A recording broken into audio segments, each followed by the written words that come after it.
¿Qué tal? Bienvenidos, muy buenas noches. Esto es una nueva edición de Chat Político. Aquí estamos en el 30 de la TDA, 22 de Supercanal HD y también en www.unidiversidad.com.ar. Hoy vamos a tocar un tema importante, que esto, vamos a decirlo, trasciende fronteras, tiene que ver con algo en lo cual se viene hablando y se vienen haciendo manifestaciones, se viene trabajando desde hace mucho tiempo, que tiene que ver con el género, con cambios importantes en algunas partes del mundo, con algunas deudas pendientes en otros, y vamos a hablar de este tema con Diana Romina Puerto Milló, que es abogada egresada de la Universidad Nacional de Cuyo, que está en España en estos momentos. Nos va a contar un poquito qué está haciendo allá y tiene que ver con esto, con estos temas que son muy importantes para nosotros, para todos y todas. Vamos a darle la bienvenida. Diana, ¿cómo estás? Buenas noches. Hola, buenas noches, Claudia. Muchísimas gracias por la invitación. No, gracias a vos por darnos la oportunidad de conocer un poquito lo que estás haciendo ahí en España. Tenemos entendido que estás siendo parte de un programa de becas que ahora te tiene en España, pero después vas a estar por otros lugares también. Exacto, así es. Gané una beca del programa Erasmus Mundus. Estoy haciendo una maestría en estudios de género y mujeres. El nombre del programa es GEMA. Y como todos los programas Erasmus Mundus, consisten en 2 años de maestría. El primer año a mí me toca estar en Oviedo, España, que es donde estoy ahora, y el año que viene voy a estar en Viena, en Austria. Así que, bueno, recién empezando esta etapa, pero con mucha emoción y con grandes expectativas hacia el futuro. ¿Cuáles son los objetivos que tienen a través de esta maestría? Obviamente, me imagino que obviamente vos tenés muchas ganas de aprender, pero digo, específicamente, ¿cuál es el objetivo principal que se quiere lograr con esto? En general, los programas buscan mucho fomentar lo que es el intercambio entre países y, sobre todo, atraer estudiantes de distintas partes del mundo hacia Europa. El programa Erasmus Mundus tiene una gran cantidad de ofertas de maestría, casi en todas las temáticas y ramas profesionales. El mío en particular es uno único en su categoría por estudiar temáticas de género y de mujeres, y está orientado si bien a obtener una maestría, pero puede versar sobre un perfil más académico, más orientado hacia la investigación, como también hacia un perfil profesional con vistas a seguir trabajando sobre estas temáticas ya desde un punto de vista laboral. Creo que ofrece una gran oportunidad profesional y académica para dar unos primeros pasos en temáticas de género, o sea, ya a nivel más formal e institucionalizado, pero también recordando toda la trayectoria y respetando la trayectoria del lugar de donde viene cada una de las personas que estamos acá cursándolo. Claro, y ahí justo estaba pensando en eso, ¿no? Que me imagino que todos los que son parte de este programa de becas, al venir desde distintas partes del mundo, hay que decir que si bien cuando se habla de las luchas feministas, esto que tiene que ver con la perspectiva de género, hay cuestiones coincidentes en muchas partes o digamos, como hilos conductores que son... Que coinciden en distintas partes del mundo. Digamos que en cada región o en cada país también hay una cuestión de luchas que tienen que ver con los avances o lo que todavía queda por lograr, ¿no? En cada uno de los países. Exactamente. Un aula Erasmus Mundus es un aula súper variada, o sea, en cuanto a la procedencia de culturas, de idiomas, de tradiciones también de cada una y cada uno. Pero bueno, todos coincidimos en este deseo de explorar sobre las desigualdades de género, pero creo que la riqueza también del programa radica en que cada uno va a aportar desde su mirada, o sea, desde la realidad que le toca a cada una vivir, encontrando los puntos en común, pero también reconociendo las diferencias y los desarrollos y debates que se dan en cada uno de los lugares de donde provenimos. Y en este caso, digo, pensando en que vos obviamente haces una comparación de lo que está pasando a tu alrededor y de la gente que viene desde otros lugares, ¿cómo notás que está Argentina en el tema de género? Yo la verdad que me he encontrado, o sea, súper orgullosa con Argentina. Desde mi punto de vista considero que estamos muy avanzadas en todo lo que se refiere a legislación y concientización de la población. He visto, o sea, cómo nosotras, comparados con otros países de nuestra región, incluso con Europa, estamos más, o sea, en un punto tal vez más avanzado en el sentido de que tenemos debates que ya en otros lugares del mundo todavía no se dan, o sea, debates sobre distintas temáticas que para nosotras muchas veces ya están saldados o existe cierto consenso y bueno, tal vez en otros lugares no se ha logrado. Entonces, la verdad que llegar acá y ver cuáles son las otras realidades me hace sentir muy orgullosa de mi país. Me imagino que también obviamente lo que se plantean en estos encuentros, ¿no? Que se pueden dar a partir no solamente de la cuestión académica que ustedes están llevando adelante, sino incluso entre el ida y vuelta, ¿no? En los momentos de encuentros fuera del ámbito de esta maestría, se habla justamente de esto, de lo que todavía hay que transitar y ahí es donde vos decís, bueno, Argentina ha avanzado y mucho. Bueno, de hecho, la Argentina ha marcado como un poco el camino de otros países de la región que han empezado a transitar también esa ruta, ¿no? Exactamente, sí. Estando acá, y bueno, por ejemplo, yo tengo compañeras de Colombia, de México, bueno, de Irán, o sea, de muchos lugares y muchas veces hablamos, por ejemplo, el debate reciente de Colombia y del aborto, o sea, compartíamos las experiencias de cómo las argentinas habíamos vivido todo ese tránsito. Algunas compañeras acá, por ejemplo, en España, todavía, bueno, debatiendo temáticas sobre personas trans, algo que, por ejemplo, para nosotras también ya es un debate saldado, ya tiene carácter legislativo. Así que sí, se comparte tanto en lo académico como en la vivencia personal y con todo el bagaje cultural.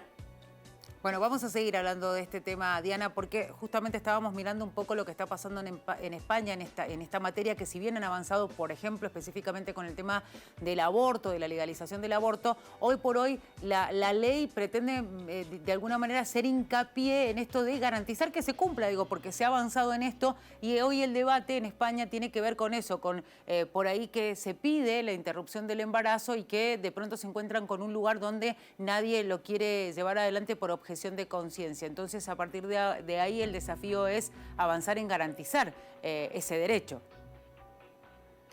Exactamente. Yo creo que en muchos países en donde ya se logró la legislación sobre la interrupción voluntaria del embarazo, si bien la consagración legislativa fue un primer paso, la realidad y la cultura, las tradiciones que existen en el sistema médico son el obstáculo más difícil de superar. Yo creo que ahora lo vemos, o sea, por lo menos a mí me toca vivirlo más de cerca en España. Ellos ya hace tiempo largo que tienen el aborto legalizado, pero también veo cómo en Argentina se empieza a hablar, ahora que es dentro de todo reciente para nosotras, ver cómo lo están llevando a cabo. La legislación es un punto importante y es siempre fundamental para apoyarnos sobre los derechos. Ahora bien, de ahí a que la gente pase a internalizar esos derechos, pase a realmente transformarse en vehículos del cumplimiento y de la efectivización de esos derechos, hay un obstáculo importante. La cultura, los pensamientos, la propia ideología, la propia manera de ver el mundo y la concepción que se tiene sobre cómo son las mujeres, cómo tienen que ser sus cuerpos y cuál es el control que se tiene que establecer sobre ellas, realmente constituyen en muchos momentos barreras para lograr el efectivo reconocimiento de nuestros derechos y sobre todo en un ámbito tan específico como es el sistema de salud. Tal cual. Bueno, Diana, vamos a ir a una pausa, enseguida volvemos y vamos a seguir hablando de estos temas que son realmente muy importantes. Así es que yo te pido que te quedes ahí del otro lado, una pausa de minutos nada más y enseguida regresamos.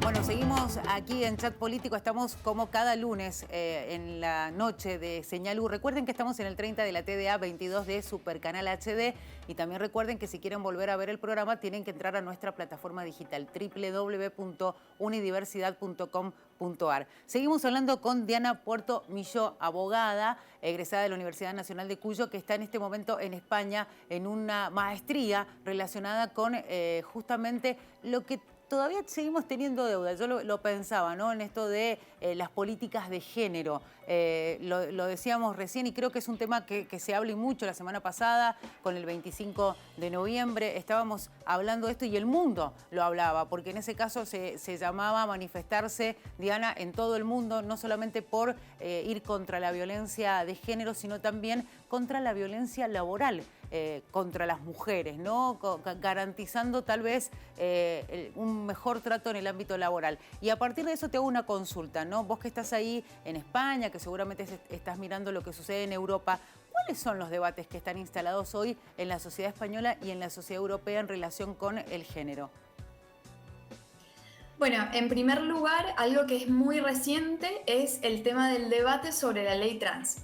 Es decir, acá en España estamos las feministas todavía discutiendo sobre la posibilidad de que exista un reconocimiento legislativo para aquellas personas que no se perciben de manera idéntica a su sexo asignado al nacer, sino que tienen una identidad de género diferente y bueno, que puedan efectuar un cambio registral a nivel del DNI. Yo creo que ha producido gran cantidad de bibliografía, gran cantidad de discusiones en foros, porque existen posturas bastante antagónicas de las personas trans al movimiento feminista o aquellas que también consideran que eso no tiene que ser así. Claro. No es un debate nuevo, esa es la realidad. En general en el feminismo siempre los debates se renuevan y vuelven a pesar de las épocas, pero sí parece ser que esta vez ha tomado una mayor fuerza y falta todavía para lograr ese consenso político, tanto en el feminismo, en los sectores partidarios y bueno, en general en la sociedad. En el caso, digo, pensando un poco, vos decías, ese tal vez es el debate ahí en España específicamente, y lo ampliamos a Europa, y vos lo decías recién, esto del intercambio que podés tener con gente de otras partes del mundo. ¿Qué sucede por ahí si tenemos que hablar de los debates en otros países como en México, Colombia u otros países donde incluso el feminismo tiene que hacer un recorrido muy fuerte, porque incluso significa hasta casos de inseguridad propios para aquellas que están metidas en ese movimiento feminista que para algunos países es absolutamente revolucionario? Exacto, sí, y tus palabras hacen resonar una historia reciente que compartíamos con una de las compañeras de Colombia. Ella, por ejemplo, estudia la temática de lideresas políticas que defienden derechos humanos en Colombia en procesos relacionados con la paz. Y bueno, que por distintas razones y la persecución política que reciben han tenido que emigrar a Europa. Entonces, esa realidad, o sea, que es una cuestión latinoamericana y muy propia de su país, es algo que no se vive en Europa, que nosotras en Argentina tampoco tenemos tanto contacto, pero me parece que es algo sumamente importante para visualizar en general la situación de las mujeres y de los derechos humanos en general. Acá en Europa tal vez se avanza un poco más sobre lo que son los debates LGBT, es decir, crímenes de odio, cómo se protege a estas personas, cuáles son los actos de violencia y problemáticas específicas, que también es un debate bastante actual en Europa.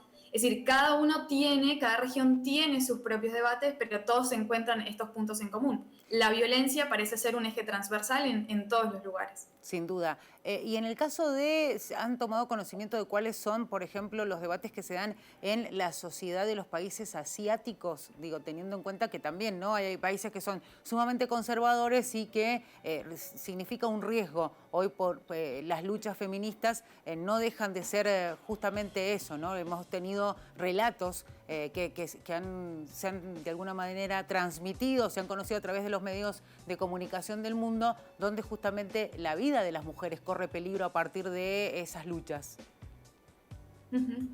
Sí, yo creo que una de las grandes características que tiene este feminismo del siglo XXI es esta visión interseccional que nos permite entrelazar no solamente la categoría de mujer, sino la etnia, la religión, la clase social.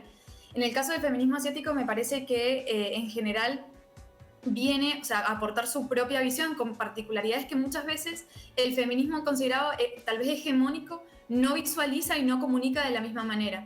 Entonces, al yo no ser parte de esa realidad y tener como la experiencia directa con esa realidad, no me siento capacitada para tal vez hablar en nombre de ellas, pero sí creo que la visibilización de sus luchas, sus problemáticas, la relación sumamente íntima que tienen con sus culturas y sus tradiciones, cosas que no están para nada fijas y que no están tampoco los debates saldados, es decir, claro, la utilización de símbolos tradicionales, de cómo ejercer la religión, y que tampoco las compañeras, creo yo, quieren identificarse o buscan identificarse con un feminismo tradicional ni hegemónico que las corre de lado, sino que hay que escucharlas tal cual dicen las cosas y con el mensaje y con las necesidades propias que tienen.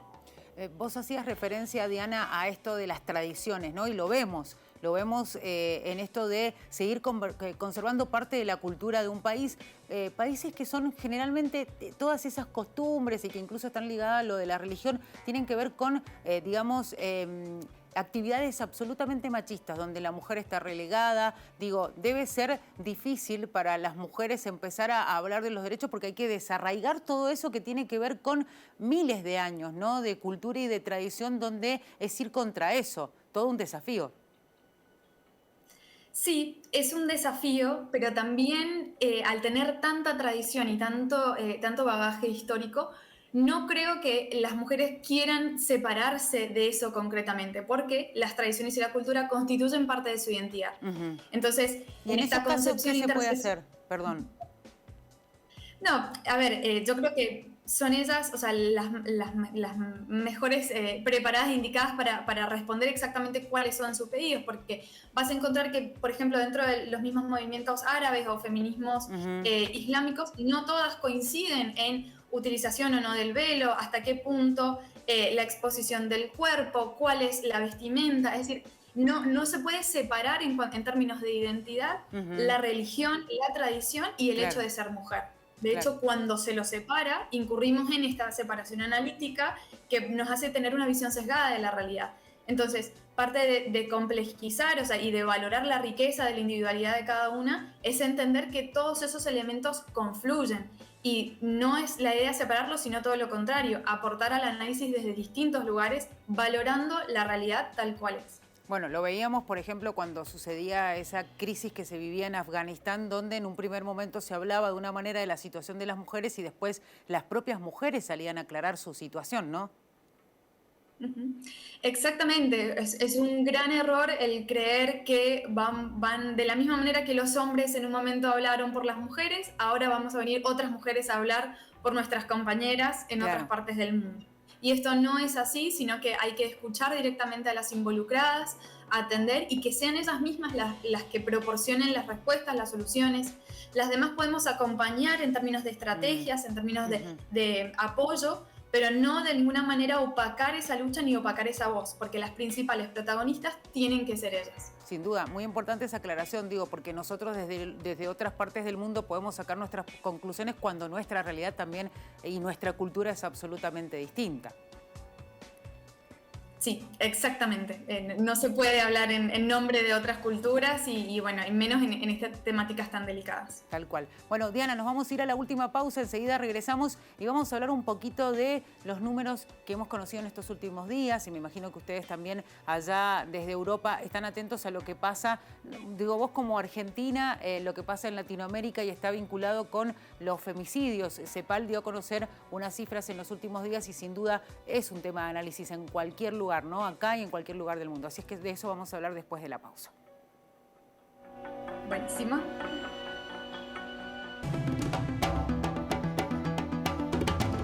Bueno, estamos aquí en Chat Político a través del 30 de la TDA, 22 de Supercanal HD. Recuerden que nos pueden encontrar en todas las redes. Estamos en Twitter, en Instagram, también nos pueden ver en Facebook. Pueden escribirnos a través de nuestras redes sociales. Nos buscan como Unidiversidad, como Señal U, y estamos en www.unidiversidad.com.ar. Volvemos a hablar con nuestra invitada, que es Diana Puerto Milló, a quien tenemos ahí del otro lado, abogada egresada de la Universidad Nacional de Cuyo. Y habíamos dicho, Diana, que íbamos a hablar de un tema sumamente importante que es nada más y nada menos que los números relacionados con los femicidios acá en la Argentina a nivel latinoamericano. Digo, hace días se conocían estos datos. La pregunta es, ¿cómo se trata el tema no solamente, digo, socialmente en Europa, sino también en los medios de comunicación europeos, el tema de los femicidios? Bueno, lamentablemente la temática de los femicidios es la razón por la cual empezamos a hablar de derechos de las mujeres y de la realidad que viven las mujeres. Es decir, tuvimos que tomar conciencia sobre cómo era que vivíamos nosotras hacia el interior de nuestras casas, de nuestras relaciones, para realmente entender que estos desencadenantes de violencia más extremos, como es el femicidio, nos afectan de manera muy grave. En general, bueno, como un poco las cifras lo indican, en España estamos en aproximadamente un 70 femicidios en lo que va en el año 2021, mientras que en Argentina creo que fue Casa del Encuentro la que indicaban números de aproximadamente 220. Sí. Pero ahora, si bien son números y estadísticas totalmente distintas, debo decir que el tratamiento de los medios de comunicación no varía mucho. Creo que siguen existiendo sesgos claramente sexistas y misóginos en cuanto a cómo se retrata a las víctimas de estos delitos. Sí. Y en eso, por más que estemos en América Latina o en Europa, veo que es una constante y es algo que se repite. Cómo tratamos a la víctima, cómo se intenta culpabilizarla, cómo en ciertos casos de la víctima sabemos una gran cantidad de detalles, pero de los agresores no se habla con el mismo fervor. Entonces creo yo que falta un poco todavía de tratar la temática en los medios de comunicación de una manera respetuosa y de una manera que no reproduzca ese estereotipo y menos aún reproduzca la violencia. Diana, ¿y cómo se enfrenta la situación o cómo enfrenta, por ejemplo, el Estado la situación, cómo asiste a las víctimas de violencia de género el Estado en Europa, digo, de los distintos países? ¿Cuál es la apreciación que tenés vos desde tu lugar que estás ahí, sin duda, analizando también, digo, esta situación?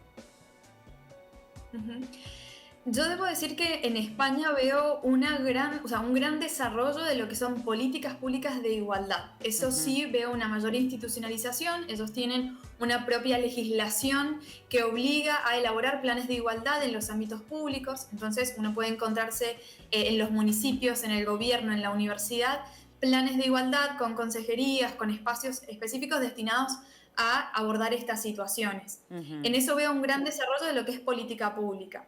Por supuesto que en lo que es materia específica de violencia también, o sea, los recursos judiciales y legales que conocemos, pero veo que en ese sentido, bueno, mi realidad y mi contacto más directo con víctimas de violencia fue gracias a mi trabajo en Mendoza, es decir, de ejercer la profesión de abogada y dedicarme casi exclusivamente a la temática de violencia de género. Puedo hacer como una apreciación más tal vez judicial y de cómo está la realidad judicial de las mujeres, que en Mendoza todavía falta, debo decir, bastante. Claro, me parece que eso también es, digamos, es para que nosotros aprendamos de esto, ¿no? Y socialmente, ¿cómo se maneja esto? Porque nosotros sabemos que Argentina hizo todo un camino, ¿no? En esto de las mujeres que antes no denunciaban y a partir de ciertas situaciones empezó a notarse más el tema de que las mujeres se animaban a ir y a exponer su situación, tanto en la justicia como hasta socialmente y en su entorno. ¿Cuál es la realidad que vive, por ejemplo, España? En este sentido, yo creo que la situación de una mujer que atraviesa violencia tiene unas características propias que sí el entorno influye, pero ciertos presupuestos que son básicos, es decir, la desigualdad, la condición en la que se encuentra. Puedo encontrar diferencias en cuanto a la realidad socioeconómica, tal vez. Nosotros en Argentina estamos acostumbrados a relacionar la pobreza con condiciones de vida de pobreza, con condiciones económicas que son difíciles. En Europa o en España yo lo veo que existen las situaciones de violencia, pero tal vez, por ejemplo, los componentes económicos no están tan presentes. ¿Qué se pone en juego? Otras dinámicas, por ejemplo, en el ámbito laboral. Es decir, donde tal vez tengamos mayores índices de mujeres que pudieron acceder a un puesto de trabajo, pero luego vemos el acoso, el sometimiento, vemos este constante abuso que se vive en los ámbitos específicos. Entonces, en sí, el eje o el modelo para estudiar la violencia puede ser el mismo, pero, o sea, en eso encuentro similitudes en ambos países, pero bueno, con las diferencias tal vez socioeconómicas que los distinguen. Más allá de que obviamente tenemos, y ustedes, digo, que son los que están haciendo el camino en especializarse en este tema, entienden que Argentina tiene un camino por recorrer. Me remito a lo que decías al comienzo, estás orgullosa porque frente a las comparaciones que haces, entendés que Argentina ha avanzado. ¿Qué quedaría pendiente? Digo, sabemos que quedan cosas pendientes, pero ¿en qué tendríamos que tener prioridad en Argentina, por ejemplo? Para mí, la clave está en la sensibilización. Es decir, con leyes como la ley Micaela avanzamos en la obligatoriedad de la capacitación, que me parece importante, es decir, que se hable de lo que es el género, que se hable de las relaciones entre hombres y mujeres, que se hable sobre sexualidad, que se hable en sí sobre temas. Ahora, desde el conocimiento a la sensibilización hay otro paso que me parece bastante importante. Claro. Porque la verdad es que yo no veo muy útil que un funcionario judicial que atiende o recibe una denuncia por violencia de género entienda lo que es el género y entienda lo que es la violencia, pero no pueda manifestar empatía con la víctima, no pueda brindarle una contención adecuada más allá de llenar un simple formulario y derivar la denuncia hacia otro lugar. Claro. Entonces, la capacitación es importante, tenemos que conocer las leyes, los conceptos, las normas, pero la sensibilización, es decir, realmente cuando nos toca de manera íntima esas fibras personales y humanas que nos hacen empatizar con la situación. Porque si no, de lo contrario, empezamos a estar en una espiral que en cierto modo automático, y en esto yo creo que el sistema judicial es un gran ejemplo, el sistema médico puede ser otro gran ejemplo, en donde sí, nos llenamos de capacitaciones y jornadas y podemos pasar horas hablando sobre lo que consideramos que es género. Pero si no tengo un funcionario judicial que recibe y contiene a una víctima, que viene una mujer a una comisaría, a una unidad fiscal de violencia de género y le dice yo tengo este problema, entonces, y ese funcionario no se lo puede resolver, entonces de nada me sirvió la capacitación, porque la situación sí, y la mujer es nuevamente violentada, en este caso por el Estado. Tal cual. Y en ese caso, ¿cómo se puede lograr tener esa herramienta? Digo, porque ya es una cuestión que va mucho más allá, como decías vos, de esa capacitación que hasta puede ser obligatoria, que de hecho lo es. Exacto, sí, en Argentina es obligatoria, la provincia de Mendoza lleva a cabo grandes campañas de capacitación para muchos ámbitos, pero creo que la sensibilización viene con el cambio cultural. Y en esto yo creo que las mujeres somos, o sea, las protagonistas en este sentido, de hablar de temáticas que nos atraviesan en todos los ámbitos de nuestras vidas. Es decir, hablar sobre cómo me relaciono con un jefe, cómo me relaciono con una pareja, cómo me relaciono, o sea, en la vida política, en la vida pública. En esto, es decir, el cambio cultural al que se apunta es un cambio de conciencia. Venimos de muchos años y de muchos estereotipos, de muchas maneras inconscientes de reaccionar. Entonces, la clave yo creo que es que ante un pequeño gesto, ante un pequeño acto de machismo, un gesto sutil o tal vez un chiste, el parar y decir no, esto en esta época ya no se tolera, no es algo que queremos vivir. Entonces, los cambios cotidianos en los pequeños aspectos de nuestras vidas creo que son lo que van a generar el cambio cultural. Sin duda. De otra manera, creo que, exacto, o sea, la cultura, es decir, la sociedad puede seguir sancionando leyes hermosas que desde el punto de vista jurídico nos sirven un montón a las abogadas y podemos plantear ante jueces y el Poder Judicial, pero si en la realidad todavía no se logra eso, entonces la ley no me sirve de nada, porque si no tengo un derecho, si no sé ejercer un derecho, entonces no lo tengo. Y necesitamos que todas las personas tomemos conciencia de cómo es que se ejercen nuestros derechos y por qué se hace de esa manera.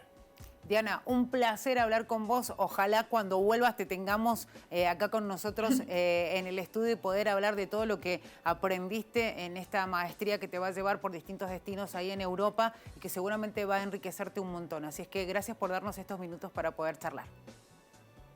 Por favor, yo agradecida enormemente con vos, Claudia, con toda la Universidad Nacional de Cuyo, que me dio muchísimas cosas y hizo posible realmente cumplir mi sueño, que es poder estudiar estas temáticas en otras partes del mundo, donde se combina lo académico con lo personal. Así que yo un agradecimiento enorme y un saludo desde acá para toda Mendoza. Bueno, será hasta cualquier momento, Diana, y éxito. Hasta luego. Ahí veíamos a Diana Puerto Milló con nosotros hablando de esta maestría que está realizando en España, que también la va a llevar a Austria. Estamos hablando de una maestría donde se tocan temas de género. Bueno, realmente un placer poder hablar con ella y además alguien de la casa, egresada de la Universidad Nacional de Cuyo. Nosotros nos despedimos, les deseamos a ustedes que tengan muy buenas noches y el reencuentro será en el próximo Chat Político. Será hasta ese momento.